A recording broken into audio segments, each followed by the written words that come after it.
We are simply vibrational beings in a vibrational universe where the secrets of the universe are unlocked.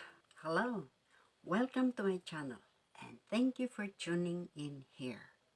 It's a pleasure to serve you. This is number 5 of the life lessons I wish I knew earlier in life, which is we are all connected to the physical, the non-physical, living and non-living things existing in the universe, which means we are all one, and how to make the right choice for our benefit. I am one of those who firmly believe and resonate with this concept that we are all interconnected and everything has consciousness. Therefore, we are affected and we affect everyone and everything irrespective of distance. If you are one of us, let's impact whoever is open-minded and willing to explore what's beyond enlightenment. If you're not a part of us exploring this concept, I wonder what is your quest in life. Want to join us? Here are 3 corroborating authentications to prove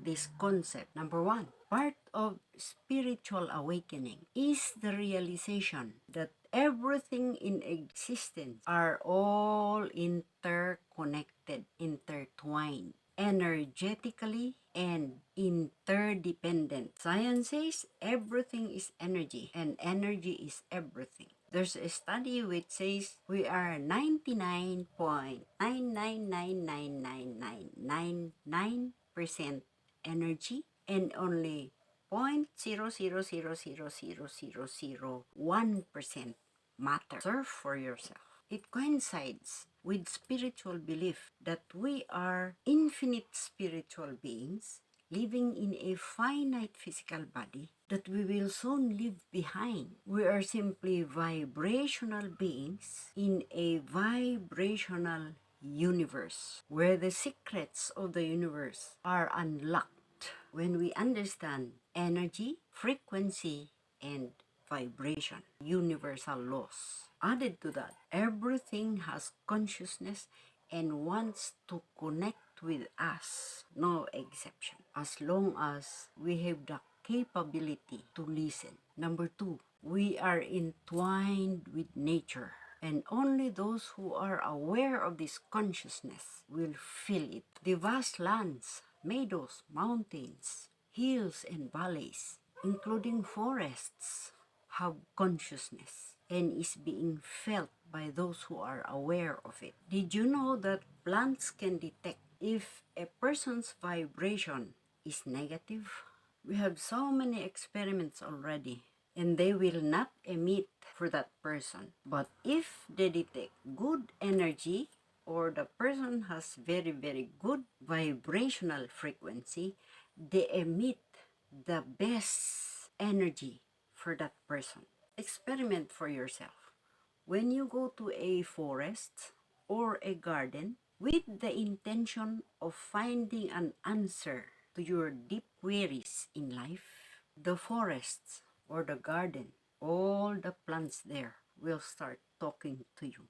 In fact, shamans or spiritual healers, when they go to the forest to look for plant for healing, they ask permission from the plant before they cut them, telling the intention that it's for healing purposes. No plant will survive long in a room where the negative energy of the person is so low.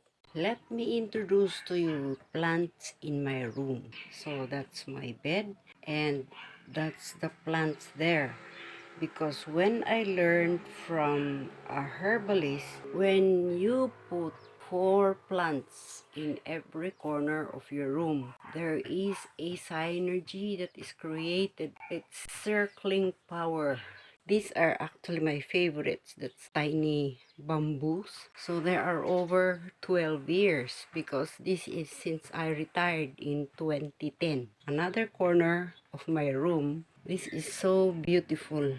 This one here is so tall now. I started it. You look at that. This was so tiny. And the height of the plants are just like that. So it's about 7 times as tall now. I also like this one. It's so beautiful. This is the other corner. This is only about 4-year old. And when you put them in tiny container, they do not grow so big as when you put it in big pots. And that one is also almost 13 years old. So it became like bonsai. Here is my fourth corner. This one here already so tall also, and the small ones there, so I don't really have problems sleeping. So because the synergy created is so amazing. They are thriving in my room. It means my energy is very nice. It means they are emitting very good energy. The oceans, the seas, the rivers are also conscious as we experience them, as we interact with them and play with the fishes or any creatures in them. Our vibes, auras, speak in vibrational frequencies. When we understand those hertz, 432 hertz, that's the language of the earth. So we have music to that tune, and it helps us because it resonates with us. When we see it that way, there is a feeling of belongingness, the feeling of oneness with them and with everything around us. Even rocks are conscious too. Take note, houses that are not occupied for so long deteriorates faster than a house where people live there. The house feels that it is being loved, it's being cared for. Number 3, we have the same composition as the cosmos, the universe, the stars, the moon, the planets, the galaxy. We have the same components with our bodies, made of atoms, protons, neurons, electrons. There is no separation. Separation is just an illusion. Our body is the receiver and transmitter of cosmic information, and awareness of this concept or truth boosts our creativity and power, because this is also referred to as universal consciousness or God consciousness. A very exciting example is the 100 monkey effect, a true story experiment in an island in Japan, where monkeys were taught to wash the sweet potatoes first in the sea before eating them. They were surprised. They found out months later that the monkeys in other parts of the islands were doing the same. Who taught them? That's universal consciousness. Then there's another experiment in Africa. Plants exposed to a certain pesticide mutated in order to survive. They found out that similar plants worldwide started to mutate also. COVID-19 is another perfect example. There is no country on planet Earth that it did not affect. How did that happen? Universal consciousness. We are affected by universal forces. In fact, we have so many stories in HeartMath Institute where they experimented on praying for a certain period of time, and it affected that part of the world. Quantum healing is now a phenomenon. I learned so much. Experiences shared by energy healers all over the world when I attended that Energy Healing Summit, where 165 energy healers had something to say that affected the entire universe without touching anyone. I'm one of the beneficiaries of energy healing. I wonder if you haven't experienced yet, where you are thinking of someone else and suddenly there's a call, there's a text, there's a message. What is that? Universal consciousness at work. So even just thinking of helping someone specific in mind sends the message. There's another experiment at sea. The rabbit had babies. So they separated the babies from the mother. And the mother rabbit was placed in a submarine. So they were literally separated. The babies were in the laboratory. But they monitored their hearts. And you know what? When they killed one of the baby, at the same time, there was a change in the heart rate of the mother rabbit. Universal consciousness at work. So it's not just humans. Everything has consciousness.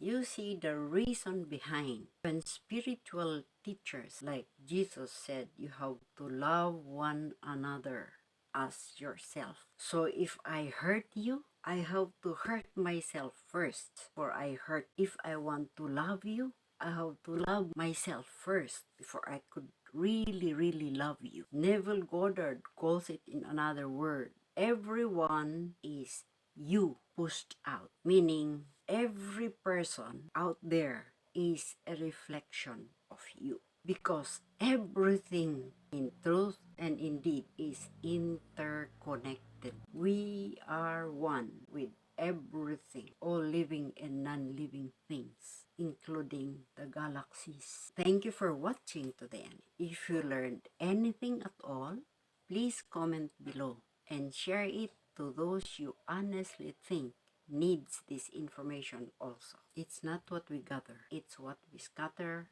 along the road in life that we are remembered, that we show our love for humanity. I highly appreciate your generosity and kindness. If you would please click the like button below and subscribe to my channel for more videos to enhance the body, the mind, and spirit confidence for all viewers. If you want a deeper understanding of the universal laws, watch that video. Thank you so much.